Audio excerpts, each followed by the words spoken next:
مکہ پہنچنے پر عبد المطالب نے دیکھا ہے کہ برکہ محمد کو ساتھ لے آئی ہے اور بی بی آمنہ ساتھ نہیں ہے۔ انہیں کسی سے پوچھنے کی ضرورت نہیں ہے کیونکہ زندگی کی تجربات ساری داستان بیان کر رہے ہیں۔ ابھی تو بیٹے عبداللہ کی جدائی کا غم بھی نہیں بھولا تھا کہ بہو بھی ساتھ چھوڑ گئی۔ اب محمد کا کیا ہوگا؟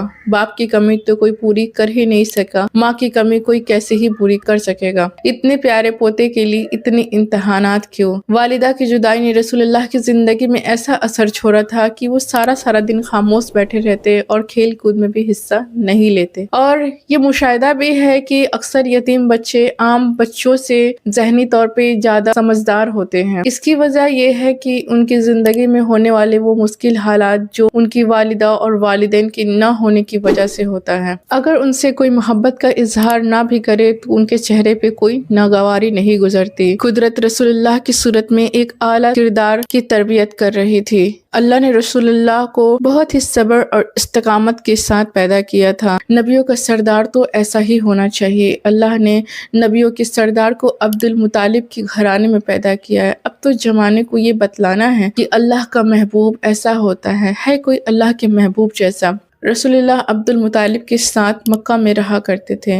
برکہ بتلاتی ہے کہ جب عام بچے سو کر اٹھتے ہیں تو ان کے بال بکھرے ہوئے ہوتے ہیں، لیکن جب رسول اللہ سو کر اٹھتے ہیں تو ان کا چہرہ حساس بساس سا ہوتا ہے، اور عام طور پر کبھی بھی رسول اللہ نے ایک عام بچوں کی طرح اپنی بھوک کی شکایت بھی نہیں کی ہے۔ عبد المطالب نے برکہ کو خصوصی طور پر ہدایت کیا ہے کہ میرے پوتے کی زندگی میں کسی طرح کی کوئی کمی نہ ہو۔ برکہ محمد کا خوب دھیان رکھا کرتی تھی اور انہیں ایک ماں کی طرح محبت کرتی تھی۔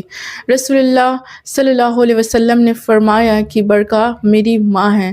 بعد کے زمانے میں رسول اللہ نے ان لوگوں سے طعنہ دیتے ہوئے سنا کہ کالے رنگ والے ماں کے بیٹے، اور غصے میں رسول اللہ نے کہا کسی بھی سفید رنگ والی ماں کے بیٹے پر کالے رنگ کی ماں کے بیٹے کے اوپر کوئی برتری نہیں ہے سوائے کہ تقویٰ کے، اور میں ایک سفید رنگ والی ماں کا بیٹا ہوں لیکن میری پرورش ایک کالے ماں نے کی ہے اور میں دونوں کا بیٹا ہوں۔ عبد المطالب جب بھی کسی مجلس میں جایا کرتے تھے تو رسول اللہ کو اپنے ساتھ لے جایا کرتے تھے، اور رسول اللہ اکثر اسی کرسی پہ بیٹھ جاتے جہاں پر کسی سردار کو بھی بیٹھنے کی اجازت نہیں۔ ایک بار رسول اللہ اپنے دادا کی کرسی پر بیٹھنے کے لیے آگے بڑھتے ہیں تو ان کے بیٹے انہیں روک دیتے ہیں، اور اس بات پر عبد المطالب اپنے بیٹے سے ناراض ہو جاتے ہیں اور اپنے پوتے کو محبت کے ساتھ اس کرسی پر بیٹھا دیتے ہیں۔ ایک بار عبد المطالب نے رسول اللہ کا وسیلہ لگا کر بارش کی دعا مانگی تو اللہ کریم نے ان کی دعا کو قبول کیا۔